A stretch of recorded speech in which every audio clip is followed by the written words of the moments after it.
माननीय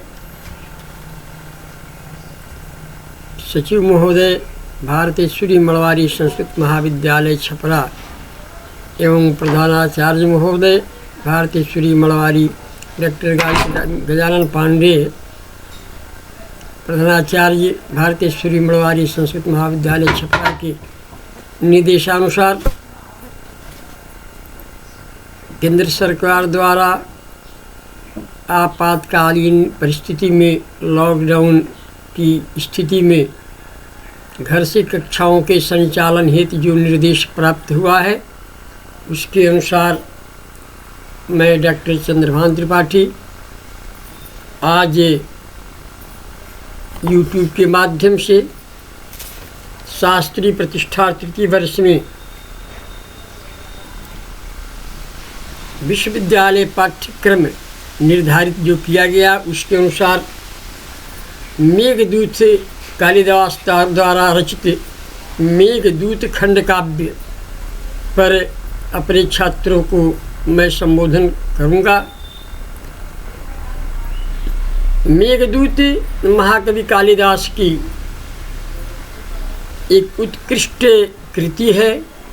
महाकवि कालिदास ने मेघदूत खंड काव्य में 2 खंडों में, प्रथम पूर्व मेघ और उत्तर मेघ 2 खंडों में मंदाक्रांता छंद में मेघदूत खंड काव्य का प्रणयन किया है। पूर्व मेघ में 63 श्लोक हैं, जिसमें पहला श्लोक है कश्चित् कांता विरह गुरुणा स्वाधिकारात् प्रवृत्तः शापे नास्तं गमित महिमा वर्षभोग्येण भर्तुः जक्षश्चक्रे जनकतनया स्नान पुण्योदकेषु स्निग्धच्छाया तरुषु वसतिम् अरामगिरिजाश्रमेषु। महाकवि कालिदास उस जक्ष के निवेदन को, जो रामगिरी पर्वत पर रहता है, आषाढ़ महीने के प्रथम दिवस में आकाश में उड़ते हुए बादलों को देखकर कुबेर के शाप से अस्तंगमित हो गई है, विलुप्त हो गई है, समाप्त हो गई है महिमा जिसकी, वह जनकतनया स्नान पुण्योदकेषु, जनकतनया जानकी के स्नान करने से पुण्य हो गया है जल का जिसका, ऐसे सरोवर के तट पर अवस्थित रामगिरी पर्वत पर निवास करता था। वहीं से मेघ के द्वारा अपने प्रिया को वह संदेश भेजता है। महाकवि ने पूर्व मेघ में यह धूमज्योति सलिलमरुतां सन्निपातः क्व मेघः संदेशार्था क्वपटुकरणैः प्राणिभिः प्रापणीयाः इत्युत्सुक्यादपरिगणयन् गुह्यकस्तं जयाचे कामार्ता ही प्रकृति कृपणः चेतना चेतनेषु कह करके धूम ज्योति सलिल मरुताम, धूम ज्योति सलिल जल, अग्नि, हवा, जल और वायु से मेघ का निर्माण होता है। वह सन्निपातः को मेघा, ऐसे मेघ का निर्माण होता है। पटुकरणी प्रापणिया संदेशा को महाकवि कालिदास कहते हैं कि एक चालाक व्यक्ति के द्वारा पहुंचाया जाने वाला संदेश कहाँ, एक तो मेघ निर्जीव है, वह किसी के संदेश को कैसे पहुंचा सकता है, लेकिन वह कामार्ता ही प्रकृति की प्रलय चेतना चेतनेशु, जो कामार्थ पुरुष होते हैं वह चेतन और अचेतन में भान नहीं कर पाते हैं, इसलिए वह यक्ष अपनी प्रिया के पास इत्युत्सुक्यात् अपरिगणयन्, इस प्रकार की गणना नहीं करता हुआ मेघ से अपनी प्रिया को संदेश पहुंचाता है। मेघदूत पूर्व मेघ मुख्य रूप से महाकवि कालिदास का एक भौगोलिक चित्र है। महाकवि कालिदास ने एक भौगोलिक के इतना सुंदर सुरम्य खाका खींचा है मेघदूत के माध्यम से, जिसे पढ़ करके आदमी उस तत्कालीन महाकवि कालिदास के समय, प्रथम शताब्दी के समय में भारत की भौगोलिक स्थिति क्या थी उसका भान कर सकता है। क्योंकि महाकवि कालिदास बहुत बड़े वैज्ञानिक भी थे, बहुत बड़े भूगोल के भी जानकार थे, बहुत बड़े समय के भी जानकार थे, ज्योतिष की भी उनके ग्रंथ है। कुछ लोग कहा करते हैं कि ज्योतिर्विदाभरण भी उनका एक पुस्तक है। तो महाकवि कालिदास ने जो एक मेघदूत के द्वारा तत्कालीन भौगोलिक स्थिति का चित्रण किया है वो अपने आप में सराहनीय है। यात्रा के क्रम में मेघ कहता है, यक्ष कहता है मेघ से कि यद्यप भाई तुमको कैलाश पर्वत पर जाना है और रास्ता तुम्हारा कुछ टेढ़ा भी मिल सकता है, इसलिए तुम पहले यहाँ से चलते समय पहले तुम पौन की पदवी को प्राप्त कर लेना। त्वामारूढ़ं पदवीं उद्गिभिहितालकान्ताः पेक्षिष्यन्ते पथिकवनिताः प्रत्यादासु सन्त्यः का सन्निध्ये विरविदुरां तज्जुमेपेक्षजायां नास्यादन्यो हमपि म्योजनो यह अपराधीन वृत्ति। उसे अकेले में अपने प्रिया की याद आती है और वह कहता है कि जब तुम जाओगे संतप्तानां तव शरणं तत्प्रयोदः प्रियायाः संदेशम्य हरधरपति क्रोध विश्लेषितस्य। हे मेघ संताप्तानां तव शरणं, जो लोग गर्मी से संतप्त होते हैं तुम उनकी शरण हो। तुम शीतल छाया देकर, वृष्टि देकर के गर्मी से संतप्त लोगों को आश्रय प्रदान करते हो, उन्हें सुख की अनुभूति कराते हो। इसलिए मेरा भी संदेश मेरे प्रिया के पास पहुंचा देना। और गंतव्याति दिवसतिरलका नाम जक्षेश्वराणाम, गंतव्याति वसतिरलका नाम जक्षेश्वराणाम, बाह्योद्यान स्थित हरश्चिरश्चंद्रिका चौधौतम हर्म्याः। हे मेघ, तुमको जो है अलकापुरी को जाना है, जो जक्षेश्वरों की नगरी है। वह साधारण नगरी नहीं है, जक्षों के जो राजा कुबेर है जो धनपति हैं उनकी नगरी है और वो बहुत ही विशाल नगरी है। बाह्योद्यान स्थित हरश्चिरश्चंद्रिका धौत हर्म्या, नगर के बाहर बगीचे में जो भगवान शंकर का मंदिर है और उस मंदिर में भगवान शंकर की जो मूर्ति है, उस मूर्ति में भगवान शंकर के सर पर लगे हुए जो चंद्रमा हैं, उस चंद्रमा की चांदनी से अलकापुरी के समस्त जो प्रासाद हैं धनिकों के भवन, वो चांदनी में धो दिए जाते हैं, एकदम स्वच्छ निर्मल कर दिए जाते हैं। ऐसी नगरी को तुमको जाना है। इसलिए हे मेघ, मेरा भी संदेश मेरी प्रिया को तुम ले जाकर पहुँचा देना। महाकवि ने मेघदूतम के साथ संभव में एक श्लोक लिखा है पार्वती की तपस्या वर्णन में। महाकवि योग के कितने अच्छे पंडित हैं, उस श्लोक को विधिवत पढ़ने से देखने को मिलता है। महाकवि कालिदास का वह है 5वें सर्ग में श्लोक है, 32 नंबर का श्लोक है। लिखा है उन्होंने कि ततः स्थिता क्षणं तक्ष्मसु ताडिता धरा पयोधरोच्छेद निपात चूर्णिता। स्थिता क्षणं पक्ष्मसु ताडिता धरा पयोधरोच्छेद निपात चूर्णिता। बलिषु तस्याः स्खलिता प्रपेदिरे चिरेण नाभिं प्रथमोद बिंदवः।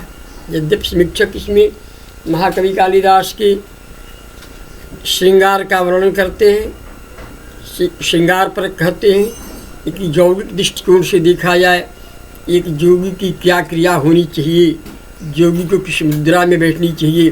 पार्वती बैठ के तपस्या कर रही है, आकाश से एक बूंद गिरता है और स्थिता क्षणम पक्ष्मसु, वह सीधे पक्ष्म मने पार्वती के भौहों में वह बूंद आकर उलझ जाता है। स्थिता क्षणम पक्ष्मसु, उसके बाद ताड़िता धरा, वह पक्ष उस भौहों से वह बूंद आकाश से छुआ हुआ बूंद उसके पार्वती के अधरोष्टों को प्रताड़ित करता है। ताड़िता धरा और बोले पयोधरोच्छेद निपात चूर्णिता, पयोधर पर गिर करके वह चूर्णित हो जाता है, खंड खंड विभक्त हो जाता है। और चिरेण नाधिम प्रथमोद बिंदु, वह त्रिबलियों से होते हुए बहुत देर के बाद पार्वती के नाभि में पहुँचता है। यहाँ यद्यपि श्रृंगार का वर्णन महाकवि कालिदास ने किया है, श्रृंगार के पंडित तो है ही वो, इसमें जहाँ दोहराया है श्रृंगार प्रधान उनको कहा ही जाता है। लेकिन एक योगी को किस मुद्रा में बैठनी चाहिए कि वह उसके यह भौह और ओष्ठ और उसके बाद से उसकी जो शरीर के अन्य जो अंग अवयव हैं वह एक सिद्ध में, अर्थात जो पीड़ा जो त्रिनाड़ियाँ हैं, ईड़ा पिंगला और सुषुम्ना, तीनों का जो समन्वय है, योगी योग की साधना में जब तीनों का समन्वय स्थापित करता है तब जा कर के वह कुंडलिनी से जाकर मिलती हैं तीनों नाड़ियाँ। और कुंडलिनी से मिलने के बाद जो वह जागृत होकरती है कुंडलिनी को, और कुंडलिनी से ये फुटकार होता है तो योगी के मस्तिष्क में सहस्रदल कमल का विस्तार, सतदल कमल का विस्तार होता है। और सतदल कमल के विस्तार के बाद सहस्रदल कमल का प्रस्फुटन होता है। जब सहस्रदल कमल योगी के मस्तिष्क में प्रस्फुटित होता है तो वहीं से जो है उसके ब्रह्मरंध्र में छिद्र होता है, अमृत की वर्षा होती है और वह योगी अमृत को प्राप्त कर लेता है। इस तरह महाकवि कालिदास की साधना योग की तरफ भी है, यह दर्शाती है। मेघदूत भी महाकवि कालिदास का इस तरह का ही एक ग्रंथ है जिसमें भौग यद्यप श्रृंगार के वर्णन है इस महाकवि इस खंड खंड काव्य में, लेकिन श्रृंगार के वर्णन के साथ साथ ही इसमें पूर्णतः तत्कालीन भारतवर्ष का भौगोलिक चित्रण भी चित्रित है। महाकवि कालिदास को लोग कहते हैं कि वह शैव थे, क्योंकि शिव की आराधना उनके प्रत्येक ग्रंथों में देखने को मिलती है। मेघदूत खंड काव्य में भी 14 श्लोकों में महाकवि कालिदास ने भगवान शिव या शिव विवेक विषय चर्चाएँ की हैं। मेघदूत के खंड काव्य में, इस खंड काव्य में ही मंदम मंदम नुदति पवनश्चानुकूलो यथा त्वं वामश्चायं नदति मधुरम चातकश्ची सुगंध गर्भाधान क्षण परिचया नूनवावद्धमाला सेविष्यन्ते नैनसुभगम खे भवंतम बलाका। कहते हैं कि हे मेघ, पवन भी तुम्हारे अनुकूल मंद मंद प्रवाहित हो रहा है, यात्रा का शुभ शकुन है। क्योंकि महाकवि कालिदास को ज्योतिष विषय का भी अच्छा ज्ञान था, इसलिए पवन यदि यात्रा के अनुकूल बहता है तो यात्रा शुभ मानी जाती है, सुंदर मानी जाती है, सुफल मानी जाती है। मंदम मंदम नुदति पवन चानुकूलो यथा त्वं, जिस दिशा में तुम्हें जाना है उस दिशा के अनुकूल ही मंद प्रवाहित हो रहा है, मंद मंद धीरे धीरे पवन प्रवाहित हो रहा है। और वामश्चायम नदति मधुरम चातकश्च सुगंध, ये चातक पक्षी तुम्हारे बाएं दिशा में सुंदर सुंदर आवाज़ कर रहे हैं, यात्रा के लिए भी ये अनुकूल लक्षण है।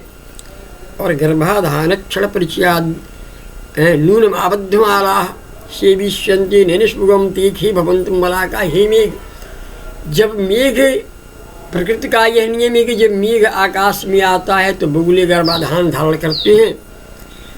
कवि कहता है यह बगुले आकाश में पंक्तिबद्ध होकर तुम्हारे साथ जो है उड़ेंगे, तुम्हारे साथ पंक्तिबद्ध होकर उड़ेंगे, क्योंकि तुम्हारा इनका बड़ा ही पुराना संबंध है। जब तुम आते हो तो ये उसमें गर्भ का धारण करते हैं। आगे कहते हैं आ कैलासाद विषकिशले छेद पाथेयवंत संपत्स्यन्ते नमस भवतु राजहंसा सहाया। आ कैलासाद विषकिशले छेद पाथेयवंत, कैलाश पर्वत पर ये है वो है किशले, विष किशले जो कमल खिलता है उसके किशले को जो है जो राजहंस हैं वो खाते हैं, ग्रहण करते हैं। तो वो जो राजहंस हैं वो कैलाश पर्वत से ही तुम्हारे साथ, कैलाश पर्वत तक तुम्हारे साथ जाएंगे, क्योंकि वो किशले का चयन करते हैं, किशले को ग्रहण करते हैं। ऐसी कवि जगत कल्पोक्ति है। इस तरह महाकवि कालिदास ने अपने यात्रा वर्णन में पूर्व मेघ में जगह जगह स्थानों का वर्णन करते हुए और मेघ को अपने गंतव्य स्थल तक भेजने का प्रयास करता है। कवि का ये भगवान शंकर के प्रति जो है बड़ा ही स्नेह है, क्योंकि स्नेह यदि नहीं होता तो वो कहते हैं कि यद्यपि हे मेघ आपको यात्रा में जाने के लिए थोड़ा हट करके यात्रा करनी पड़ेगी, क्योंकि जब तक भगवान शंकर का उज्जैनी में आप दर्शन नहीं कर लेते हैं तब तक कि आपकी यात्रा शुभ नहीं मानी जाएगी, सुकुशल नहीं मानी जाएगी। इसीलिए वक्रः पंथा यदि विभवतः प्रस्थितस्योत्तराशां शोधुत्संग प्रलय विमुखो मास्मभूरुज्जैन्या। कभी इससे यही लगती इसी से प्रतीत होता है कि कभी यह शैव है और भगवान शिव के प्रति बड़ी उसकी अनन्य भक्ति है, और वह कहता है कि वक्रः पंथा यदि विभवतः प्रस्थितस्योत्तराशां हे मेघ, उत्तर दिशा में तुम्हें जाना है। उत्तराश्याम प्रस्थितस्य, उत्तर दिशा में जाने के लिए यद्यपि तुम्हारा जो रास्ता है वक्र है, पंथा वक्र है, तुम्हारा रास्ता थोड़ा टेढ़ा पड़ेगा, लेकिन जो शोधोत्संग प्रलय विमुखो मास्मभूरुज्जैन्या, उज्जैनी के जो सुंदर सुंदर भवनों से बिना परिचय किए जाना तुम्हारे लिए उचित नहीं है। आगे कहते हैं क्यों ही अति विद्युद्दाम स्फृत चकितस्तत्र पौरांगनानां लीला पांगर यत्न रमसे लोचने वंचितोषी। उज्जैनी में की जो लोलापांग अंगनाएँ हैं जिनके नेत्र चंचल हैं, ऐसी पौरांगनाओं से अपनी विद्युत दाम स्फुरित चकित ही, विद्युत जो तुम्हारी बिजली है उसके समान प्रखर चमक वाली उनकी जो नेत्रों का दर्शन किए बिना जो तुम जाते हो तुम्हारा जीवन व्यर्थ है। और वहाँ जा कर के जब भगवान शंकर की आरती हो तो धीरे भी कुर्बन मदकलम पूजितम सारसानाम। इसीलिए हे मेघ वहाँ जा कर के थोड़ा गंभीर अपना आवाज़ में भगवान शंकर की जब आरती हो रही हो तो थोड़ा गंभीर आवाज़ में वहाँ गरज देना, जिससे भगवान शंकर तुमको जो है तुम्हें जो है आशीर्वाद देंगे। तुम्हारी गर्जना जन्म जन्मांतर तक बनी रहेगी, है ना। भर्तु कंठ छबिर्विधि गणेशादर भिक्षमाण पुष्पम जाया त्रिभुवन गुरु धाम चंडीश्वरस्य। इस तरह मनी बार बार जो हुआ भगवान नृत्यारंभे हरिपशुते रात दाना नागाजिनिक्षाम शांतो द्वेगस्तिमिरतिमिनतनयम भक्ति भवान्या।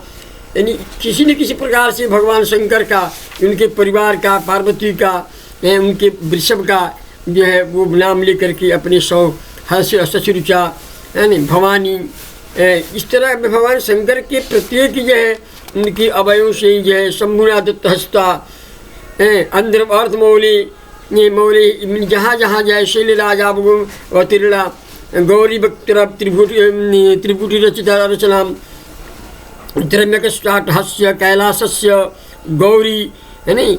मैंने भगवान शंकर की जितनी भी उनके परिषदों का नाम है, उनका नाम है प्राकारांतर से भाग कालिदास ने पूर्व में ले करके और उसको अपने भगवान शिव के प्रति अपनी भक्ति को प्रदर्शित किया है। इस तरह से पूर्व मेघ का यह छोटा सा एक आकलन हमने आज किया।